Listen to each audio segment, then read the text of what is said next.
দেখেন, আজকে খুব গরমের পরে গত রাতে একটু ঠান্ডা বাতাস ছিল।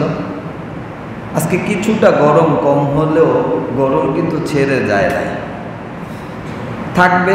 কারণ আল্লাহর দেওয়া বিধান। আল্লাহ কখনো ঠান্ডা রেখেছেন, কখনো গরম থাকবে, কখনো রৌদ্র দিবেন, কখনো বৃষ্টি দেবেন। সমস্ত কিছু কার ক্ষমতা? আওয়াজ দেন, কার ক্ষমতা?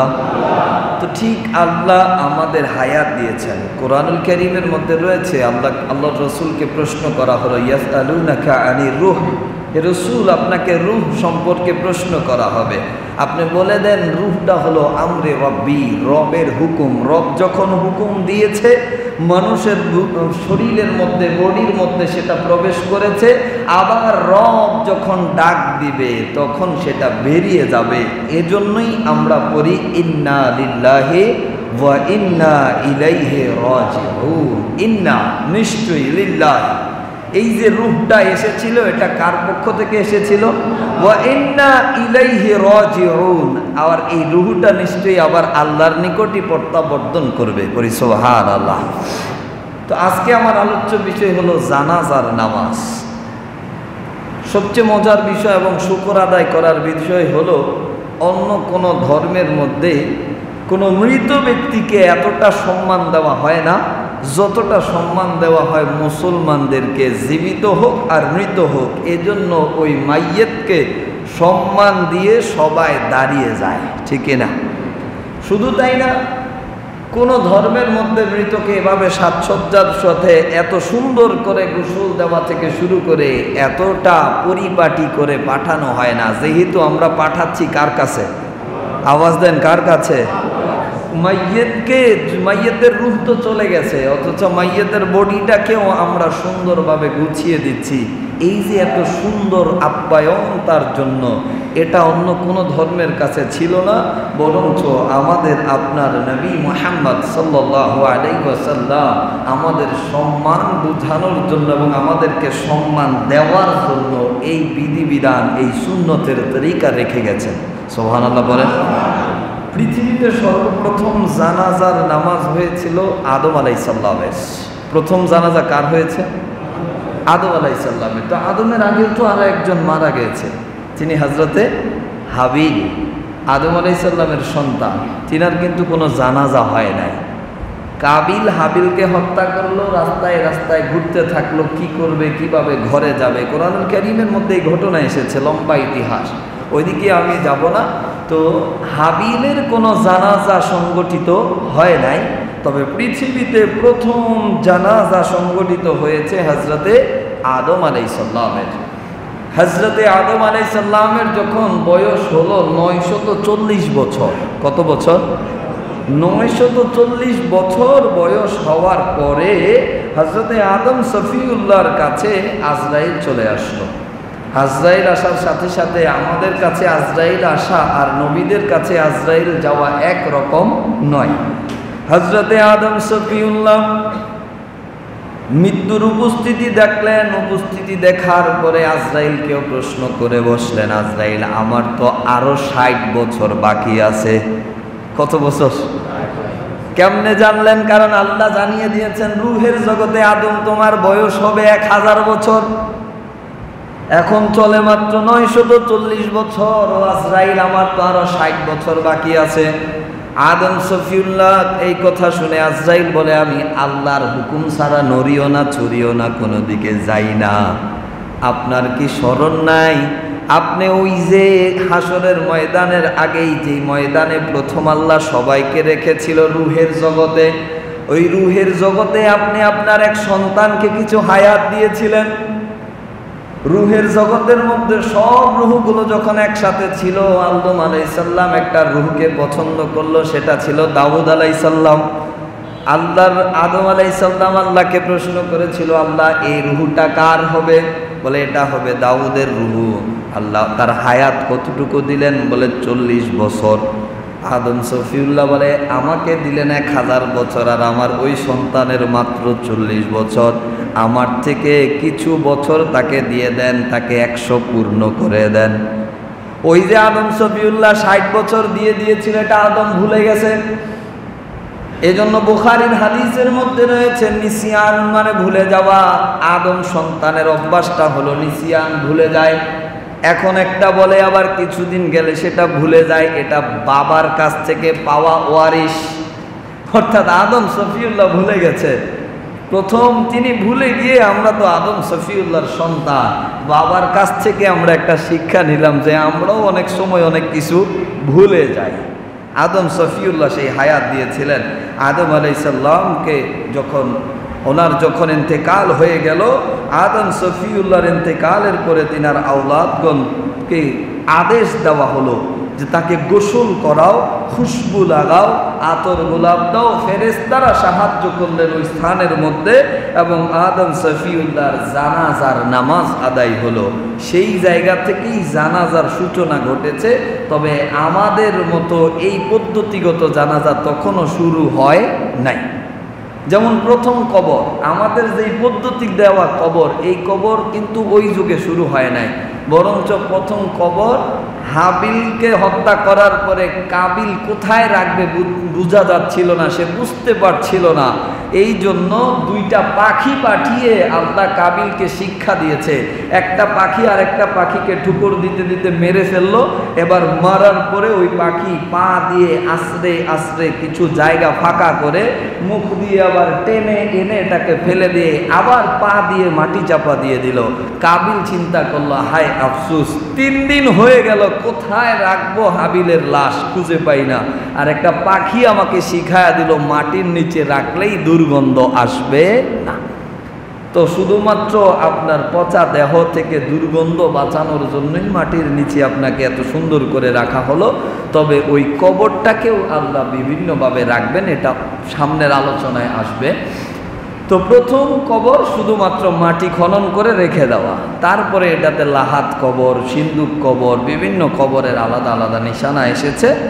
তা আলোচ্য বিষয় হলো আমার জানাজা। জানাজার নামাজ আদায় করা এটা ফরজে কিফায়া। ফরজ মানে আবশ্যক, কিফায়া মানে যেখানে কিছু সংখ্যক লোক আদায় করলে অন্যের পক্ষ থেকে তাদের ফরজটা আদায় হয়ে যায়, কিন্তু সে সওয়াব পায় না। যেমন 5 জন লোক একজন ব্যক্তির জানাজা আদায় করলো, এই 5 জন লোক জানাজার সওয়াব পাবে এবং এলাকার সবার পক্ষ থেকে জানাজা আদায়ের হুকুম রহিত হয়ে যাবে, আর দ্বিতীয়বার জানাজা পড়ার কোনো দরকার নাই।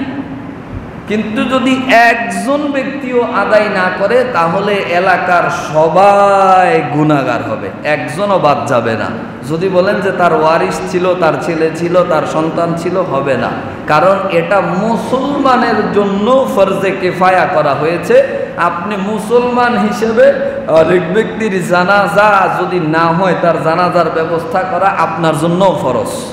ফরজে কিফায়া মানে কিছু লোক আদায় করলে সবারটা হুকুম রহিত হবে, কিন্তু কেউই যদি আদায় না করে সবাই গুনাহগার হবে। এটা হলো জানাজার নামাজ। তো ফরজে কিফায়া কিভাবে হলো? নবী করিম সাল্লাল্লাহু আলাইহি সাল্লাম বলেন, তোমাদেরকে আমি 7টা বিষয়ের আদেশ দিচ্ছি। ক্বালা রাসূলুল্লাহ সাল্লাল্লাহু আলাইহি ওয়াসাল্লাম, আমাদেরকে আদেশ দিলেন মিন সাবঈন ওয়া নাহানা আনিল সাবঈ মাররাতা, আর নিষেধ করলেন 7টা বস্তু থেকে, 7টা আদেশ দিলেন, 7টা নিষেধ করলেন। কি আদেশ আর কি নিষেধ? ক্বালা রাসূলুল্লাহ সাল্লাল্লাহু আলাইহি ওয়াসাল্লাম, নবী করিম সাল্লাল্লাহু আলাইহি সাল্লাম বলেন, ইত্তাবাইজ জানাজাতিল মুসলিমিন, তোমাদের প্রথম আদেশ হলো তোমরা মুসলমান ভাইয়ের জানাজার মধ্যে উপস্থিত হবে। দ্বিতীয় নাম্বার নবীজি বলেন, ওয়াইদাতিল মারিদ, যদি কোনো মুসলমান ভাই অসুস্থ হয়, তাহলে ওই মুসলমান ভাই অসুস্থ ভাইয়ের খোঁজ খবর নেবে, যথাসম্ভব তার সেবা করবে। ওয়াইদাতাদ দাওয়া, যদি সে দাওয়াত দেয়, কোনো বাধ্যকতা না থাকলে তার দাওয়াতে, তার ডাকে সাড়া দেবে।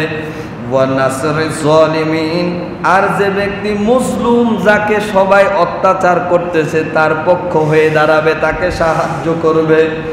ওয়া ইবরারিল কাসিমিন, তোমরা অধিক পরিমাণে কসম থেকে বেঁচে থাকো। ওয়া রাদ্দুস সালাম, একে অন্যের সাথে দেখা হলে সালাম দাও। ওয়া তাশমাতুল আতাস, যখন সে হাঁচি দিবে ওই হাঁচির জবাবে তুমি ইয়ারহামুকাল্লাহ বলবে।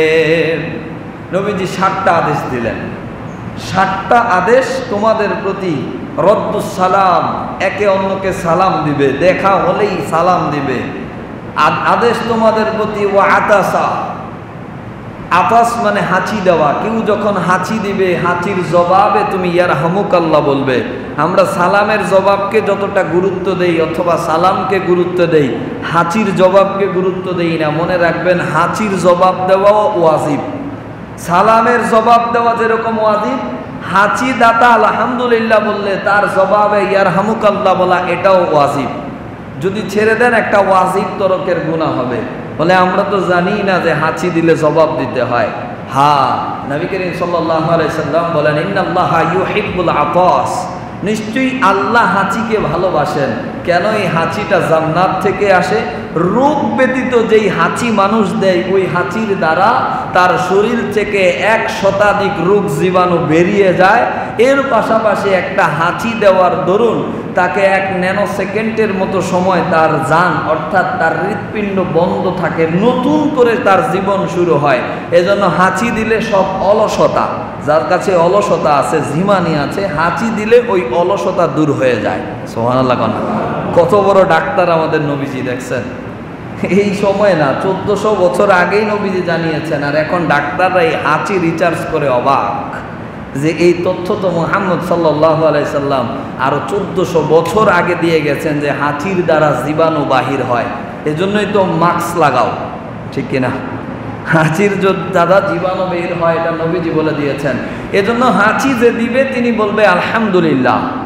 এই আলহামদুলিল্লাহ যাদের কানে যাবে তাদের জন্য ওয়াজিব হয়ে গেল, সে বলতে হবে ইয়ারহামুকাল্লাহ। কি বলবে?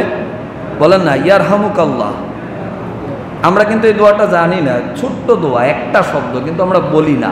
এটা একটা সুন্নতের খেলাফ এবং একটা ওয়াজিব তরক হওয়া। তারপরে নবী করিম সাল্লাল্লাহু আলাইহি সাল্লাম বলেন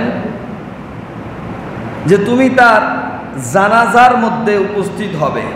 জানাজার মধ্যে উপস্থিত হওয়া এটা তোমার জন্য কর্তব্য। তোমার কানে যখন সংবাদ আসবে তোমার অমুক ভাই ইন্তেকাল করেছে, যদি খুব বেশি বাধা তোমার কাছে না থাকে, আমরা কিন্তু অযথাই হাঁটি রাস্তায়, অযথাই ঘুরি, কিন্তু এটা একটা ফরজে কিফায়া, একটা ইবাদত। আমি মনে করি আরে কিছু লোক পড়তেছে, চলবে আর কি, কিন্তু নবীজির আদেশ বা আমার অনেক, নবীজি আমাদেরকে আদেশ দিয়েছেন যদি আমার কাছে কোনো বাধ্যকতা না থাকে অবশ্যই আমাকে জানাজার নামাজে উপস্থিত হতে হবে। তারপরে নবী করিম সাল্লাল্লাহু আলাইহি সাল্লাম বলেন ওয়াইদাতিল মারিদ, যে অসুস্থ হবে তার সেবা করবে। আমরা অনেকে অসুস্থ হলে অনেক সময় খুশি হই, অথচ নবী করিম সাল্লাল্লাহু আলাইহি সাল্লাম জিনারা নবীজির সাথে সবচেয়ে বেশি শত্রুতা করেছে, তারাও অসুস্থ হলে তার সেবার জন্য নিজে আগায়া যাইতেন। সুবহানাল্লাহ। তো এটা আলাদা একটা সাবজেক্ট হয়ে যাবে আলোচনা করতে গেলে, এই জন্য আমি এটাতে মুখ্য বিষয় নিচ্ছি না। তারপরে নবী করিম সাল্লাল্লাহু আলাইহি সাল্লাম বলেন ওয়া ইদাবাতিদ দাওয়া, যখন সে তোমাকে আহ্বান করবে, দাওয়াত দিবে, তার ডাকে সাড়া দিবে এবং তার দাওয়াতকে হেন করবে না, ফেলে দেবে না, না তোর বাসায় যাব না, এই রকম করা যাবে না। দাওয়াত দিলে তার তোমার বাধা না থাকলে গ্রহণ করতে হবে। এখানে আবার আমরা একটা ঝামেলায় পড়ে যাই।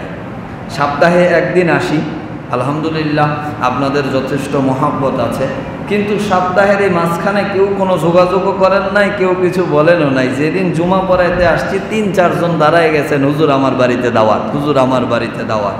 এখন যাব কোথায়? যদি একজনের বাসায় যাই, আরেকজন বলে হ্যাঁ বড় লোক দেখা তার বাড়িতে গেছে। যদি আবার গরিবের বাসায় যাই, বড় লোক বলে হুজুর আমারে এইরকম করলো, আমার সম্পদ কি হালাল না? আমারটা তো হালাল সম্পদ। এক যন্ত্রণা। কেন ভাই? গোটা 1 সপ্তাহ সুযোগ ছিল, ইমাম সাহেব তো আসেনি। যদি ইচ্ছা থাকেই যে না আমরা শুক্রবার দিন আরেক হুজুরকেও সাথে নিব, একটু আগে জানান, না জানাইয়া শুক্রবারে এসে একটা ঝামেলায় ফেলায় দেন। কত মানুষ রাগ হয়ে গেল, এরকম কত মানুষ রাগ হয়ে গেল।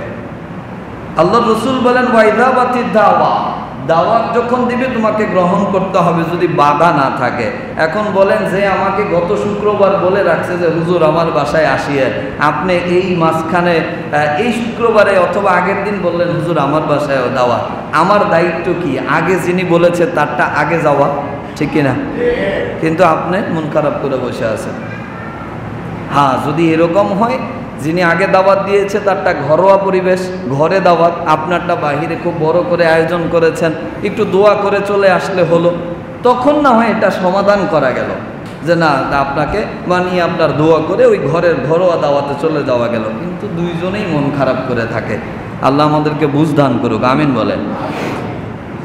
তারপরে নবী করিম সাল্লাল্লাহু আলাইহি সাল্লাম বলেন, ওয়া ইবারাতিল কসম, কসম করা ছেড়ে দিতে হবে, কসম করা যাবে না, খুব বেশি কসম করা যাবে না। আর জেনে রাখো, অতিরিক্ত কসম করা এটা মিথ্যাবাদীর আলামত। কার আলামত? মিথ্যাবাদীরা অধিক পরিমাণে কসম করে, এটা মিথ্যাবাদীর একটা আলামত। তারপরে নবী করিম সাল্লাল্লাহু আলাইহি সাল্লাম বলেন, তোমাদেরকে 7টা বিষয়ের আদেশের সাথে 7টা বিষয় তোমাদেরকে নিষেধ করতেছি। এই 7টা বিষয় কি তোমাদেরকে নিষেধ করলাম? প্রথম নিষেধাজ্ঞা হলো রূপার পাত্রে খাওয়া দাওয়া করবা না। দ্বিতীয় নিষেধ হলো তোমাদের জন্য স্বর্ণের আংটি, তোমরা পুরুষেরা স্বর্ণের আংটি অথবা স্বর্ণ ব্যবহার করবে না। তৃতীয় নাম্বার, তোমাদের কাজ হলো রেশমি কাপড়, কোনো পুরুষ রেশমের কাপড় পরিধান করবে না। তারপরে তোমাদের জন্য নিষেধ হলো কাসাস, অর্থাৎ রেশমি কাপড় দিয়ে ডিজাইন করা কাপড়ও যদি হয়, অর্থাৎ পুরোটা রেশমি কাপড় না, রেশমি কাপড় দিয়ে ডিজাইন করা, এই ধরনের কাপড়ও তুমি ব্যবহার করতে পারবে না। এভাবে তোমরা একেবারে, কেউ কেউ বিভিন্ন শব্দ ব্যবহার করেছেন, জাফরন কালারও বলেছেন, কেউ বলেছেন লাল, দুইভাবে মতানৈক্য রয়েছে। একেবারে হলুদ এবং লাল, এই কাপড়গুলো থেকে তোমরা কিছুটা বিরত থাকবে, এই কাপড়গুলো তোমরা খুব বেশি ব্যবহার করবে না। এবং যেই পাত্রগুলোতে মদ বানানো হতো, আগে যে মদ বানানোর পাত্র ছিল, এই পাত্রগুলোতে তোমরা অন্য কোনো কিছু পান করবা না। এখানে আমার একটা কথা মনে হলো, আমাদের অনেকে শখ করে এই মদের বোতল টোতল এগুলো বাড়ির মধ্যে আইনে রাখে পানি খাওয়ার জন্য, আছে না এরকমের? আমি অনেক বড় লোকের বাসায় দেখেছি, ঢাকা শহরে অনেক জায়গায় বাসাতে যাই যে মদের বোতল এগুলো রেখে দিচ্ছে, কারণ সুন্দর ডিজাইন করা বোতল সে রেখে দিচ্ছে। অথচ নবী করিম সাল্লাল্লাহু আলাইহি সাল্লাম বলেছেন, যেই পাত্রগুলোতে মদ বানানো হতো, মদের ব্যবহার করা হতো, এগুলো দিয়ে তোমরা পান করবে না। যদি বলেন যে আমি তো আর মদ খাই নাই, পানি খাইতেছি, কিন্তু ওই বোতলটা যতবার দেখছেন ততবার মদের কথা স্মরণ আইছে, ঠিক কিনা? তা নবী করিম সাল্লাল্লাহু আলাইহি সাল্লাম এগুলো থেকে আমাদেরকে নিষেধ করেছেন। আল্লাহ আমাদেরকে বাঁচার তৌফিক দান করুক, আমিন বলেন। তো আলোচ্য বিষয় ছিল জানাজা। জানাজায় কেন আমরা উপস্থিত হব? প্রথম কথা হলো, শুআইবুল ঈমান কিতাবের মধ্যে এসেছে, এক লোক রাতের বেলায় কাফন চুরি করার জন্য একটা কবরের মধ্যে নামলো। আগে কাফন চোর ছিল, তো ওই কাফন চুরি করতে যখন নামলো, তখন নামার পরে একটা আওয়াজ তার কানে আসলো। সে বলতেছে, কেন কেন একজন ক্ষমাপ্রাপ্ত ব্যক্তি আরেকজন ক্ষমাপ্রাপ্ত ব্যক্তির কাপড় ধরে টানছে? বাক্যটা এভাবে এসেছে আরবিতে, যে কেন একজন ক্ষমাপ্রাপ্ত ব্যক্তি আরেকজন ক্ষমাপ্রাপ্ত ব্যক্তির কাপড় ধরে টানছে। এই কথা বলার পরে ওই কাফন চোর একটু আতঙ্কিত হয়ে গেল, সে দাঁড়িয়ে গেল। দাঁড়িয়ে যাওয়ার পরে এই হাদিসে মোবারকা শুআইবুল ঈমানের 7ম খণ্ডের মধ্যে এসেছে, 9261 নম্বর হাদিস। সে দাঁড়িয়ে যাওয়ার পরে আতঙ্কিত হয়ে দৌড়ে গেলেন।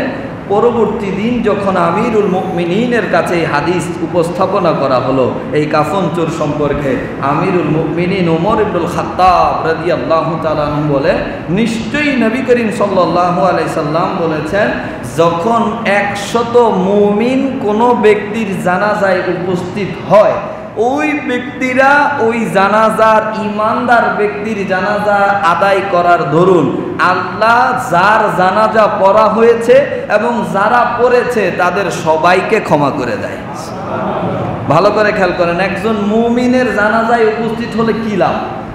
100 মুমিন যখন একটা ব্যক্তির জানাজায় উপস্থিত হয়, আর ওই মৃত্যুবরণকারী ব্যক্তিটা যদি মুমিন হয়, আল্লাহ রাব্বুল আলামিন ওই মজলিসের সবাইকে ক্ষমা করে দেয়। সুবহানাল্লাহ। এই জন্য ওই যেই ব্যক্তিটা কবরে নেমেছিল, সে যেই আওয়াজটা পেল যে ক্ষমাপ্রাপ্ত ব্যক্তি কেন ক্ষমাপ্রাপ্ত আরেক ব্যক্তির কাপড় ধরে টানছে, এর অর্থ হলো বিকালবেলা ওই ব্যক্তি জানাজায় উপস্থিত ছিল, যেই ব্যক্তির কাফন চুরি করার জন্য গিয়েছে। এজন্য আল্লাহ তাকে সংবাদ জানিয়েছে, নিশ্চয়ই আল্লাহ তোমাকেও ক্ষমা করেছিল, ওই যেই ব্যক্তি কবরস্থ হয়েছে তাকেও ক্ষমা করে দিয়েছে। সুবহানাল্লাহ। জানাজায় উপস্থিত হলে আরও কি লাভ, যেহেতু সময় সংক্ষিপ্ত আমি এজন্য ইবারতগুলো ওইভাবে পড়ছি না।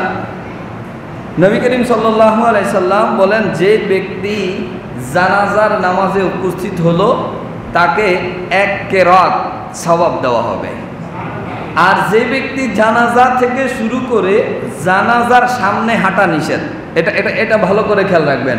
আমরা কিন্তু অনেকে জানাজার নামাজ শেষ করে মাইয়াতের লাশ উঠানোর আগেই দৌড়াদৌড়ি শুরু করি একেবারে কবরস্থানে।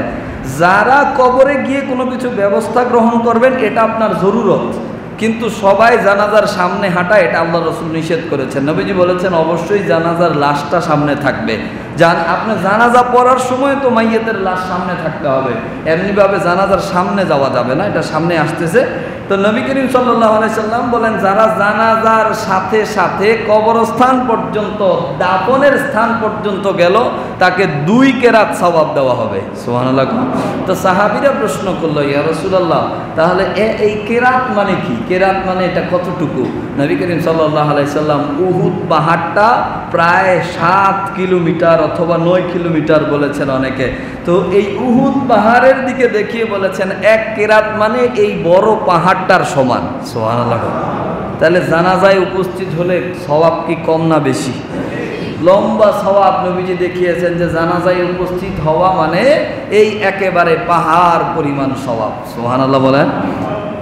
এরপরে নবীজি বলেন, হ্যাঁ তোমরা জেনে রাখো যে জানাজার পিছনে পিছনে যারা হাঁটে, জানাজার পিছনে পিছনে যারা হাঁটে, তাদের ওই পিছনে হাঁটার দরুন আল্লাহ রাব্বুল আলামিন তাদের আমলনামা থেকে সগীরা গুনাহগুলো প্রতি কদমে কদমে একটা করে ছোট গুনাহকে মাফ করে দেয়।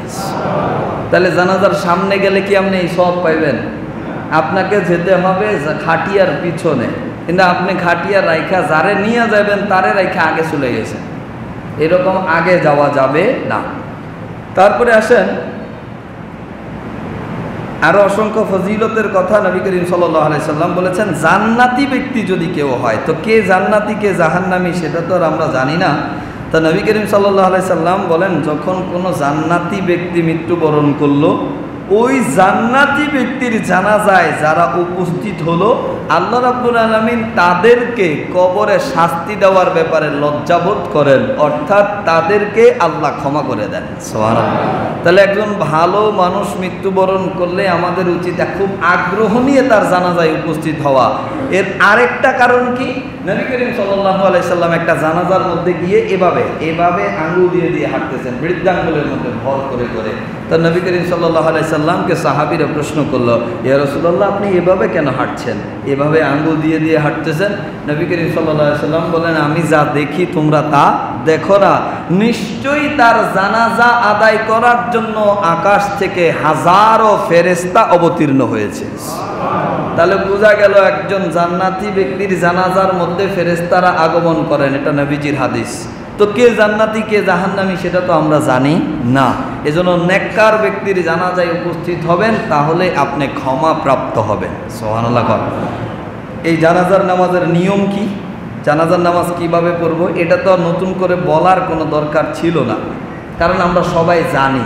তাহলে কেন বলার দরকার পড়লো জানাজার নামাজের নিয়ম? কারণ এখন নতুন করে আমাদের কেউ নতুন নিয়ম শিখায়, ঠিক না? দেখেন, হানাফি মাযহাব এবং অন্যান্য ইমামদের সমস্ত ইমামরা একমত যে জানাজার নামাজে তাকবীর হবে 4টা। জানাজার নামাজে তাকবীর কয়টা? এজন্য আমরা নিয়তের মধ্যেই পড়ি, নাওয়াইতু আন ওয়াদ্দিয়া লিল্লাহি তাআলা আরবা তাকবীরাতি সালাতিল জানাজাতি। আমরা 4 তাকবীরে জানাজার নামাজের মধ্যে দাঁড়াইলাম। তো 4 তাকবীরের মধ্যে প্রথম তাকবীরে কি পড়ব, এটা নিয়ে ইমামরা যদিও 2 মত হয়েছিল, তবে সবাই পরবর্তীতে ঐক্যমত পোষণ করেছে প্রথম তাকবীরে আমরা সানা পড়ব। প্রথম তাকবীরে কি পড়ব আমরা? প্রথম তাকবীরের আগে আমরা নিয়ত করে ফেলব। জানাজার নামাজের নিয়ম কি? প্রথমে কাতারবদ্ধ হয়ে দাঁড়ানো, কাতার বেজোড় সংখ্যক হওয়া উত্তম, ন্যূনতম 3 কাতার করা, এটা নবী করিম সাল্লাল্লাহু আলাইহি সাল্লামের সুন্নাহ। 3 কাতার কমপক্ষে আপনাকে 3 কাতার করতে হবে, যদি মানুষ কমও হয় ভেঙে ভেঙে 3 কাতার করাইবেন, এটা নবী করিম সাল্লাল্লাহু আলাইহি সাল্লামের সুন্নাহ। আর তারপরে যদি আরো বেশি হয় বেজোড় সংখ্যক কাতার হওয়া উত্তম। ইন্নাল্লাহা বিতরুন ইউহিব্বুল বিতরা, নিশ্চয়ই আল্লাহ বেজোড়কে ভালোবাসেন, আর নবীজিরও সুন্নত হলো বেজোড় সংখ্যক কাতার করা। তো কাতারবদ্ধ হওয়ার পরে কিছু আলোচনা করা যাবে কি যাবে না, এটার মতামত হলো আবশ্যকীয় কোনো কথা যদি না থাকে তাহলে অতিরিক্ত বক্তব্য দেওয়া, রাজনৈতিক বক্তব্য দেওয়া এগুলোর কোনো প্রয়োজন নাই। বরঞ্চ ওইখানে ওই ব্যক্তির ক্ষমা চাওয়া, ওই ব্যক্তির কোনো ঋণ আছে কিনা এগুলো সম্পর্কে আলোচনা করা, তার পরিবারের পক্ষ থেকে 2 কথা বলা, এটা জায়েজ আছে। কিন্তু এখন আমাদের জানাজার মাঠও অনেক সময় রাজনৈতিক মঞ্চ হয়ে যায়, ঠিক না? তো জানাজার মাঠে এই ধরনের অতিরিক্ত কথা বলার ব্যাপারে নবীজি বলেছেন নিশ্চয়ই 5 স্থানে অতিরঞ্জিত দুনিয়াবি অতিরিক্ত হাসি ঠাট্টামূলক কথা যদি আসে তাহলে তোমার আমল নামা থেকে 40 বছরের ইবাদত কেটে নেওয়া হবে। নাউজুবিল্লাহ। এটার একটা স্থান হলো জানাজা, দ্বিতীয় স্থান হলো কবরের পার অর্থাৎ গুরুস্থান, তৃতীয় স্থান হলো কোরআন তেলাওয়াতকারী ব্যক্তির সামনে, চতুর্থ স্থান হলো আজান চলাকালীন সময়।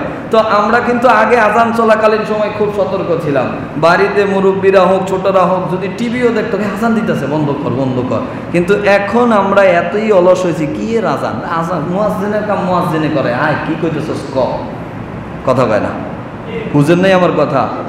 আজান চলাকালীন সময় দুনিয়াবি আলোচনা করা, হাসি ঠাট্টা করা মানে আপনার আমল নামা থেকে 40 বছরের আমলকে কেটে নেওয়া হবে। নাউজুবিল্লাহ বলেন। যদি বলেন 40 বছরের আমল তো আমার নাই, কোনো সমস্যা নাই, আপনার জন্য গুনাহ অপেক্ষা করতেছে, আযাব অপেক্ষা করতেছে। এজন্য এই সমস্ত জায়গায় অতিরঞ্জিত কথা বলা যাবে না। তো প্রথম তাকবীরে আমরা নিয়ত করার আগে নিয়ত করব, প্রথমে কাতার সোজা হওয়ার পরে নিয়ত করে নিলাম, নিয়ত হলো সবার নিয়ত হওয়ার পরে এবার তাকবীর দিলাম, আল্লাহু আকবার। আল্লাহু আকবার বলে আমি হাত বেঁধে নেব। জানাজায় যায় অনেকে ঈদের নামাজ পড়া শুরু করে, প্রত্যেক তাকবীরে হাত উঠায়, এরকম আছে না ফজিলত হলো? জানাজায় শুধু একবারই আপনার হাত উঠবে, কিন্তু জানাজায় যায় হ্যাঁ ঈদের নামাজ পড়ে, প্রতিবার তাকবীর দেয় আর হাত উঠায়, প্রতিবার তাকবীর দেয় আর হাত উঠায়। জানাজায় তাকবীরে হাত উঠবে কয়বার? একবার। আল্লাহু আকবার বলে আমরা হাত বাঁধবো, হাত বাঁধার পরে আমি সানা পড়বো, সুবহানাকা আল্লাহুম্মা বিহামদিকা ওয়া তাবারাকা ইসমুকা ওয়া তাআলা জাদ্দুকা ওয়া লা ইলাহা গায়রুক। কা আর বলবো না, গায়রুক, কারণ দম ছেড়ে দিলে আর হরকত পড়া হয় না।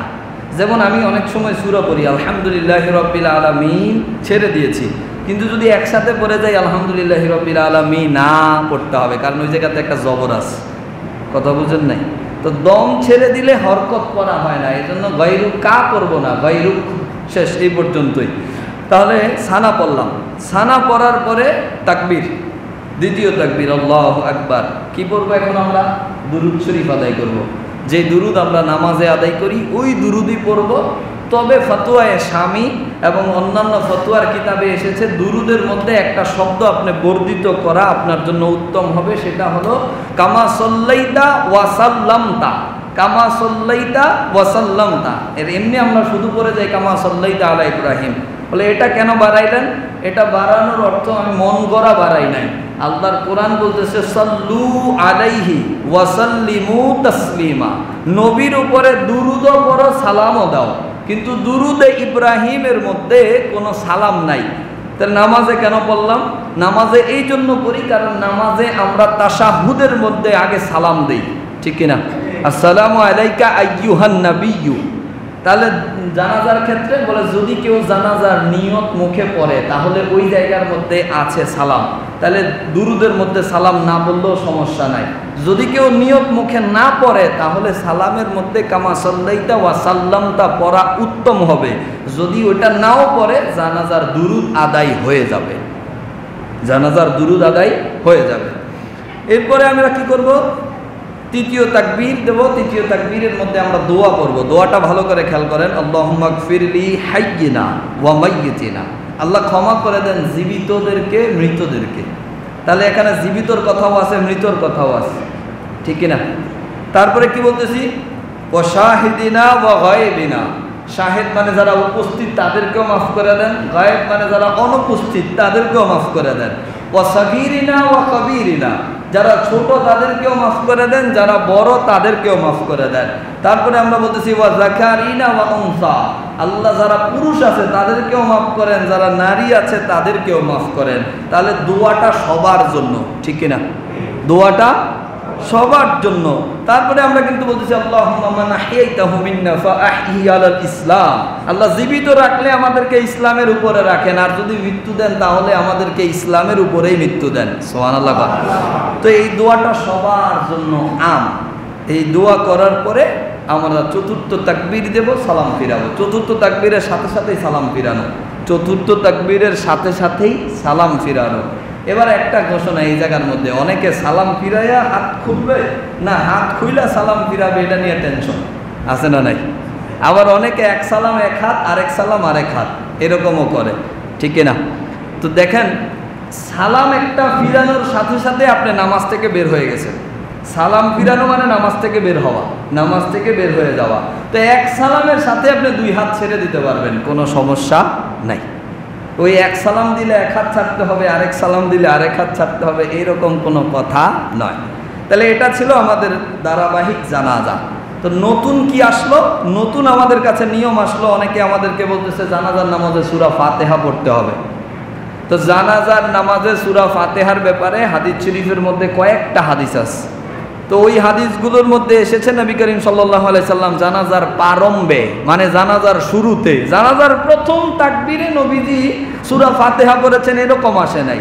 জানাজার শুরুতে সূরা ফাতিহা পড়েছেন এরকম বর্ণনা, কয়েকটা বর্ণনা আছে। তার মানে কি? কোনটা বললেন? এর অর্থ হলো ইসালে সওয়াবের জন্য, সওয়াব পৌঁছানোর নিয়তে কেউ যদি জানাজার মাঠে সূরা ফাতিহা পাঠ করে এটা জায়েজ হবে, এটা উত্তম হবে, পড়া জায়েজ আছে। কিন্তু প্রথম তাকবীরে আপনি সানা বাদ দিয়ে সূরা ফাতিহা পড়বেন, এটা আমাদের হানাফি মাযহাব সাপোর্ট করে না। কারণ নামাজের প্রথম কাজ কি? সানা পড়া। নামাজের প্রথম কাজ কি? সানা পড়া। এই জন্য আমাদের মাযহাবের মত হলো প্রথমে সানা পড়তে হবে। তো যাই হোক, এই ছিল নামাজের নিয়ম। তো নামাজ তো শেষ, জানাজার নামাজ শেষ। জানাজা কি নামাজ নাকি দোয়া? আওয়াজ দেন। নামাজ কি জানাজার নামাজ নাকি দোয়া? হ্যাঁ, দুই দল হয়ে গেছে, কেউ কইতেছে দোয়া, কেউ কইতেছে জানাজা নামাজ। জানাজা কি? জানাজা নামাজ। আল্লাহ কোরআনুল কারীমের মধ্যে বলেছে সাল্লু আলাইহিম ইন সালাতুকা সাকানা লাহুম, তুমি তাদের উপরে অর্থাৎ মৃতদের উপরে সালাত আদায় করো, এটা তাদেরকে প্রশান্তি দিবে। তাহলে ঘোষণা কার?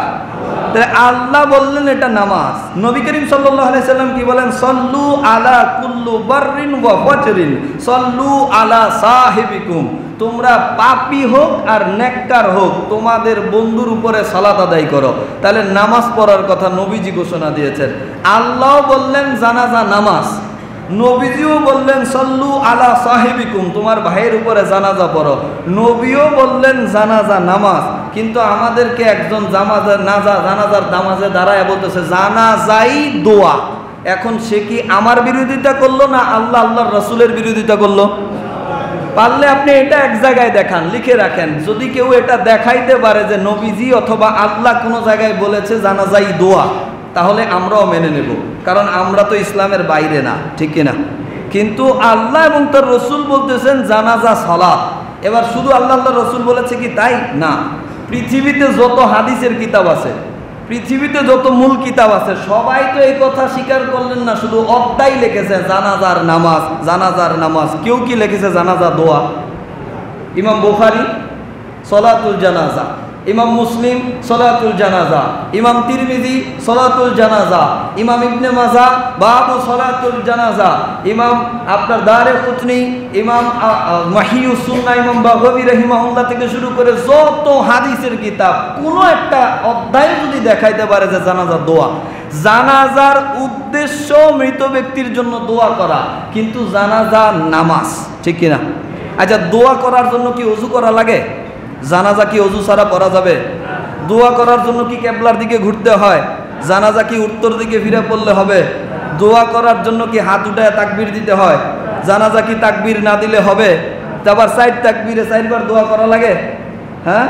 তারপরে এরকম একটা না, জানাজায় যে ফরমালিটি সবগুলো নামাজের। এই জন্য ইমাম বুখারী বলেছেন এটা নামাজ, এমন নামাজ যেটাতে শুধু রুকু সিজদা নাই।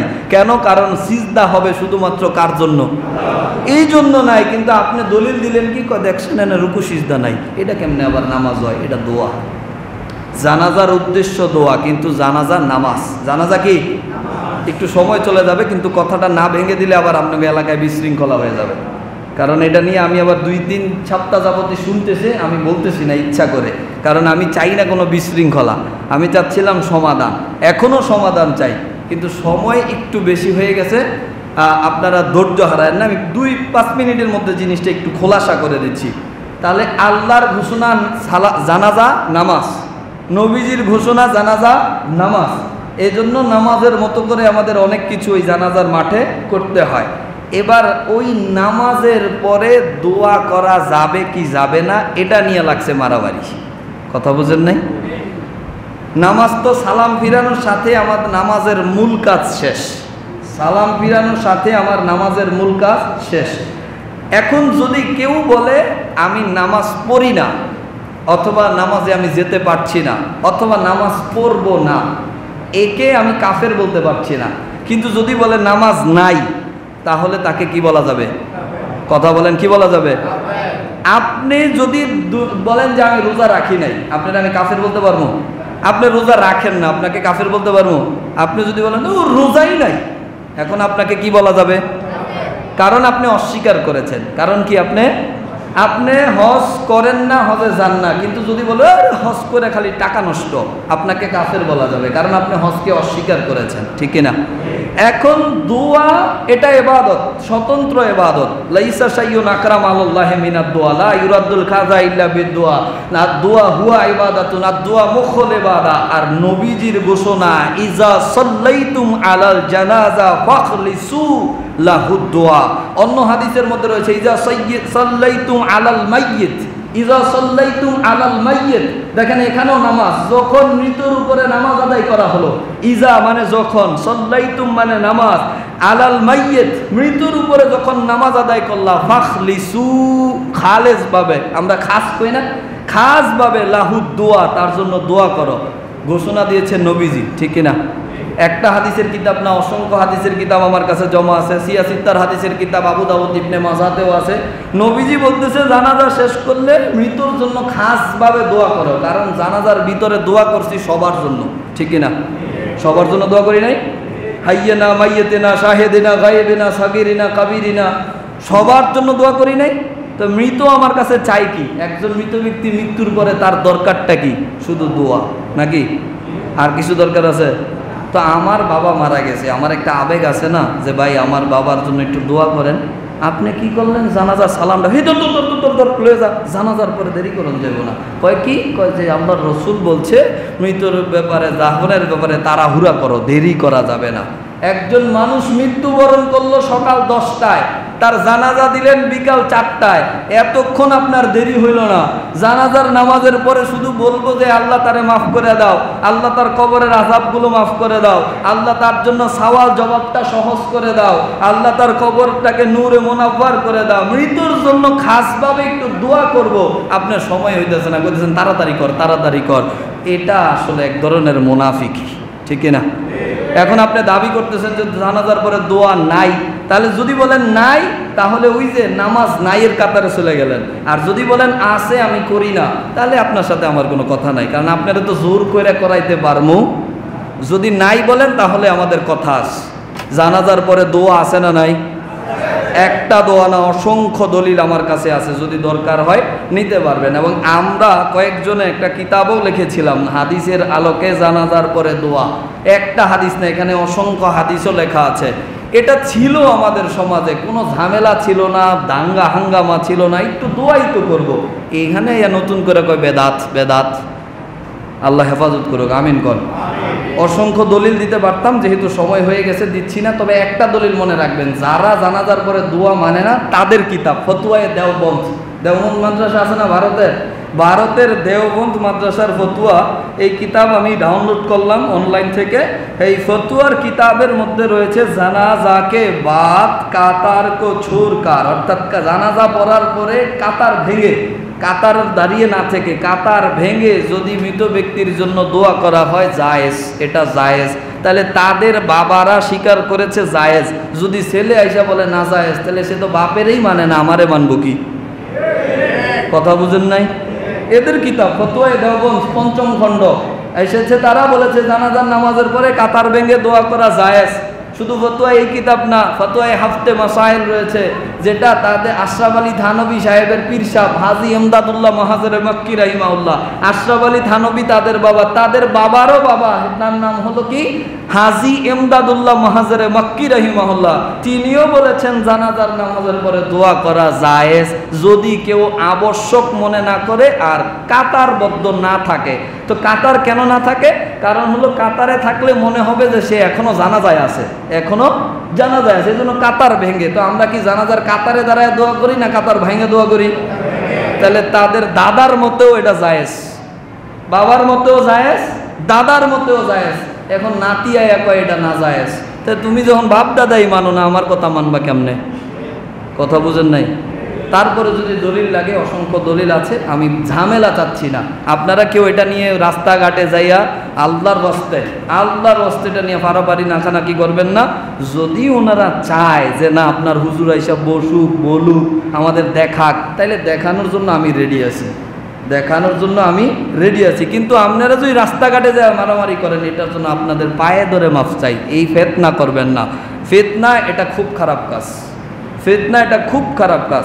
গত দিনের কথা বলি আমি, গত বুধবার দিন পূর্বাচল আছে না, এই পূর্বাচলে একটা মসজিদের মধ্যে, এই যে পূর্বাচল ক্লাবের পাশে 3তলা মসজিদ, ওই মসজিদের মধ্যে আমাকে ডেকে নিয়েছেন আমার স্যার, কারণ আমি ওই জায়গায় পড়াশোনা করেছি আগে, আমার বাবা ওই জায়গায় স্কুলের টিচার ছিল, ওই বাজারের মসজিদের খতিব ছিল।